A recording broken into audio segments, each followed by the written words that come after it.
This visit marks 60 years of Kenya-Netherlands diplomatic ties, 6 decades of steadfast friendship built on the solid foundation of mutual respect, shared values, and a common vision for a sustainable, prosperous world.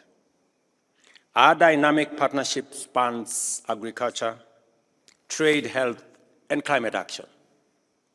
As we confront an increasingly unpredictable climate, our commitment to adaptation is critical.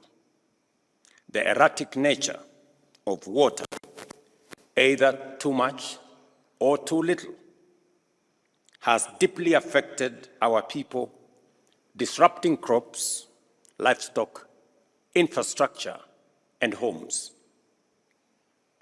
It is therefore with great pleasure that Kenya has signed a hosting agreement with the Global Center on Adaptation, a significant milestone for both Kenya and Africa. Climate change is real, and Africa remains its most vulnerable continent. Kenya alone has endured devastating cycles of floods and droughts, underscoring the urgent need for action.